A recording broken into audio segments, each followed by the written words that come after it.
quitamos el velo de la propaganda para analizar la realidad sin filtros. Estados Unidos está perdiendo su corona mundial, pero para entender por qué se desmorona su imperio, primero debemos entender cómo lo construyeron. Durante 80 años, el mundo ha jugado un casino donde las reglas, las cartas y el repartidor pertenecen a un solo dueño, Washington.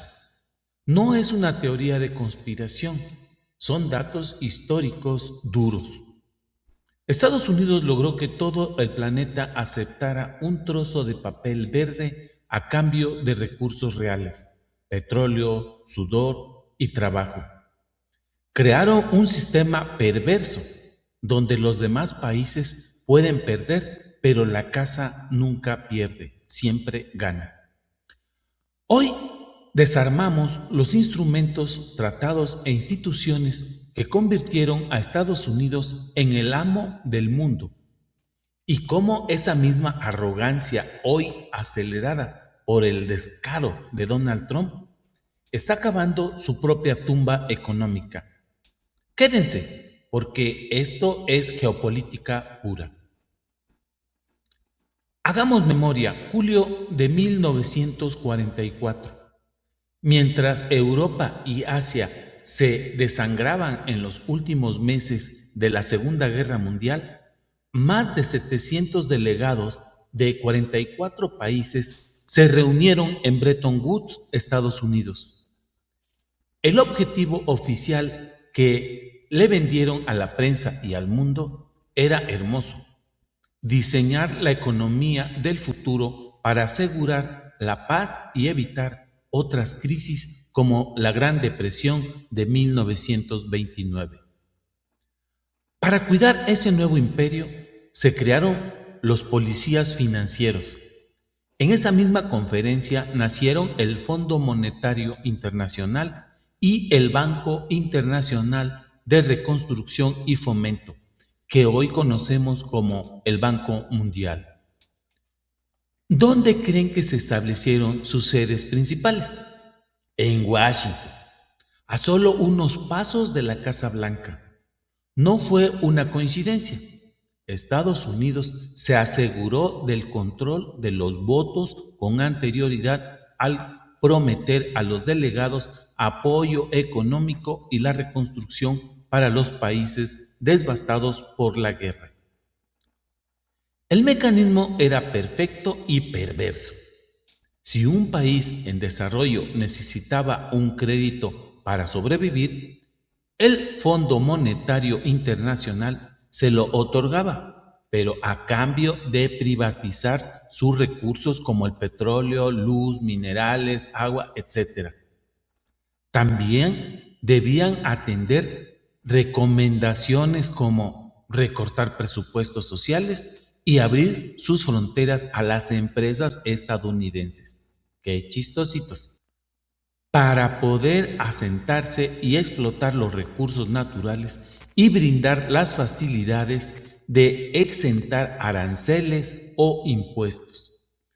Los organismos internacionales nacieron con el pretexto de ayudar, pero se convirtieron en las herramientas perfectas para someter a los aliados y castigar a los no aliados.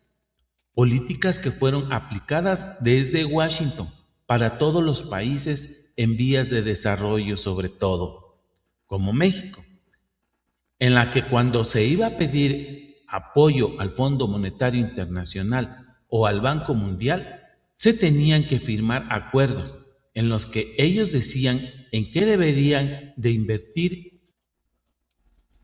Continuando con la reunión de Bretton Woods, para que vean el nivel de urgencia y optimismo, en esa mesa estaban sentados casi todos, incluso la Unión Soviética, China, Cuba y muchos países del bloque socialista actualmente.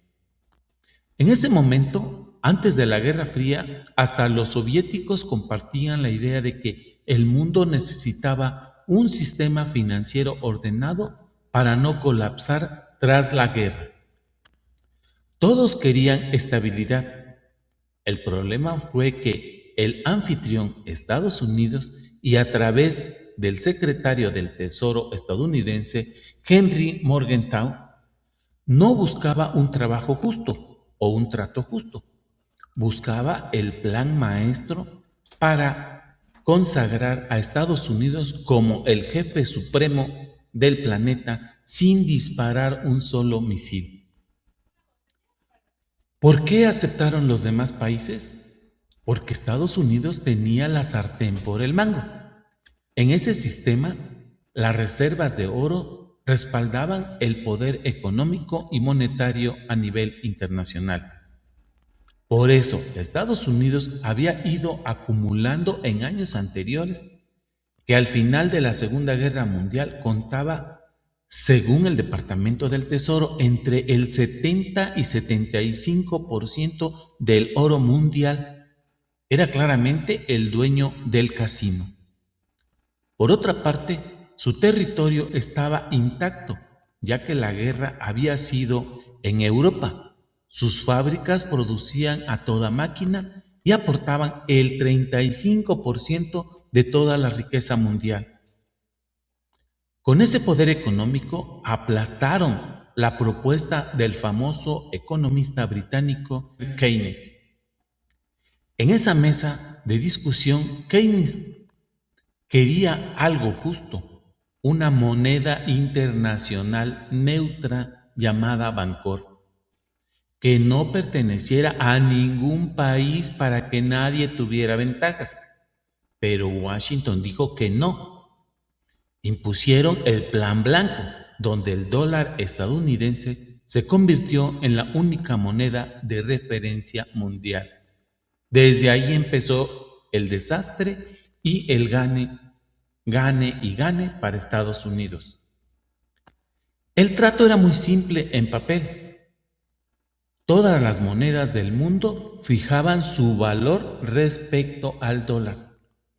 Y Estados Unidos prometía que cada billete verde estaba respaldado por oro real, metido en sus bóvedas, en un precio de $35 la onza.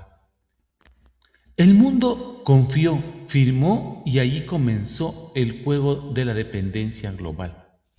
Antes de Bretton Woods, si la riqueza y el valor de la moneda de un país dependían directamente de cuántas onzas de oro tenían en reservas. Sin embargo, no era solo el oro, aunque el oro era el ancla. La riqueza real de un país también dependía de capacidad industrial y productiva, tecnología y mano de obra, exportaciones y estabilidad política y militar. Estados Unidos no era rico solo por el oro, tenía la economía más grande e intacta después de la guerra, la mayor producción industrial. El oro era la garantía de confianza que respaldaba todo lo demás. Mucha gente se pregunta en la actualidad, ¿por qué si yo vivo en México, en Argentina o en cualquier otra parte del mundo, tengo que saber cuánto vale el dólar? ¿Por qué el dólar es el dueño del comercio mundial? Vamos a explicarlo de la forma más sencilla posible. Imagínate que el comercio mundial es una gran feria. Antes de lo de esta reunión en Bretton Woods, si tú querías comprarle algo a otro país, tenías que pagarle con oro o con tu propia moneda. Pero en 1944, Estados Unidos logró que todos aceptaran que la única forma de comprar y vender a nivel internacional fuera usado el dólar. Así de sencillo. Las ventajas para Estados Unidos son descomunales. Ellos son los únicos que tienen la máquina para imprimir esos dólares. Si Estados Unidos necesita comprar petróleo, computadoras, autos o comida de otro país, no tiene que sudar ni producir nada, solo tiene que encender la imprenta, fabricar papeles verdes que a ellos les cuesta centavos hacerlos y entregarlos a cambio de recursos reales, como los productos del campo, máquinas, etcétera, que a los demás países les costó mucho trabajo, les costó sudor y recursos naturales generar ese producto o ese bien. Es el único país del mundo que puede pagar sus deudas imprimiendo su propio dinero. ¿Cómo la ven? Las desventajas para el resto del mundo son brutales. Si tu país quiere comprar medicina, maquinaria o tecnología en el extranjero, no puedes pagar con su moneda local, porque nadie te la va a aceptar en la feria internacional. Estás obligado a conseguir dólares. ¿Y cómo consigues dólares si no tienes la maquinita como Estados Unidos? Tienes que trabajar el doble, vender tus recursos naturales baratos o pedirle un préstamo al Fondo Monetario Internacional, amarrándote a sus condiciones. Si la economía de Estados Unidos estornuda o ellos deciden imprimir más dinero para salvarse de sus propias crisis, como ahorita en la guerra que tiene con Irán, tu moneda local se devalúa y a ti te suben los precios de la comida en el supermercado.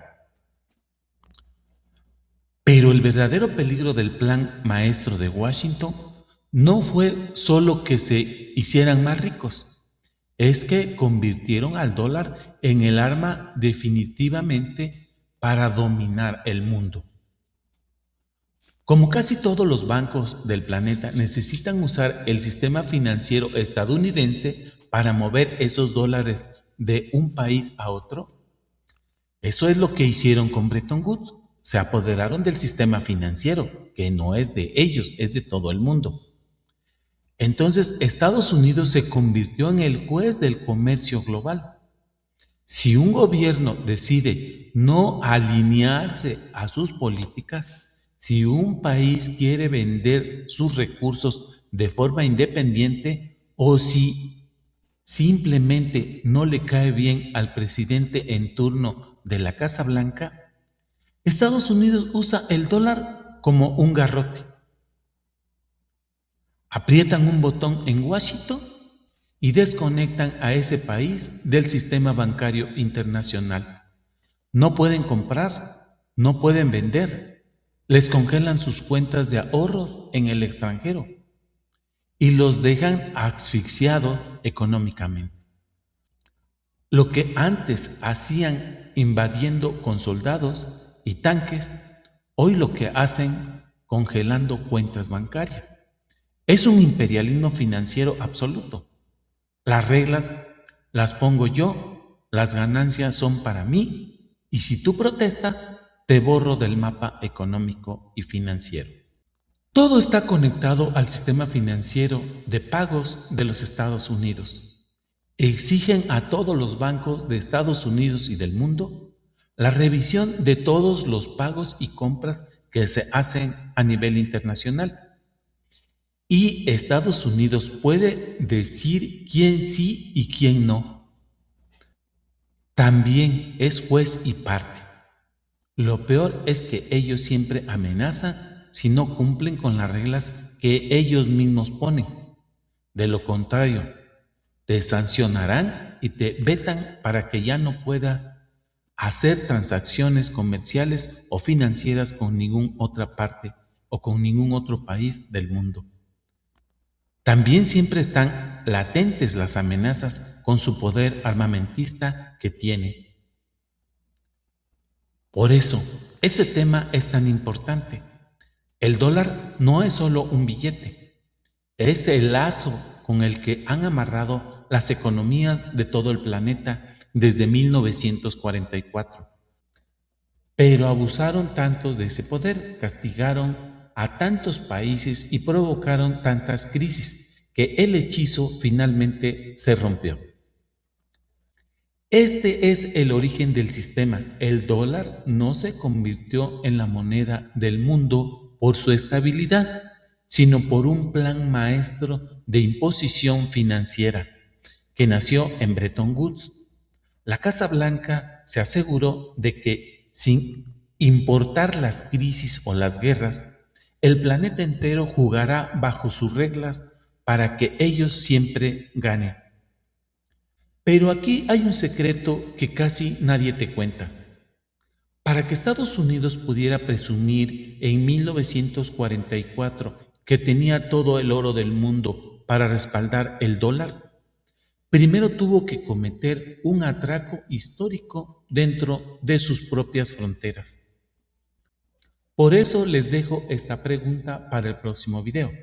¿Sabían que el 5 de abril de 1933 el presidente de los Estados Unidos obligó por ley a todos sus ciudadanos y empresas a entregar su oro al gobierno? Así como lo oyen, les dieron como fecha límite hasta el 1 de mayo de ese mismo año para vaciar sus bolsillos. Si te descubrían escondiendo una sola moneda de oro, el castigo era brutal: una multa de $10,000, que en esa época era una fortuna, o pasar hasta 10 años en una prisión federal. En el próximo capítulo de esta serie vamos a desarmar ese documento secreto que la historia oficial quiere ocultar. La Orden Ejecutiva 6102. Analizaremos la desaparición de un imperio que tuvo que robarle la riqueza a su propia gente para salvar su sistema bancario y preparar el terreno para dominar el mundo.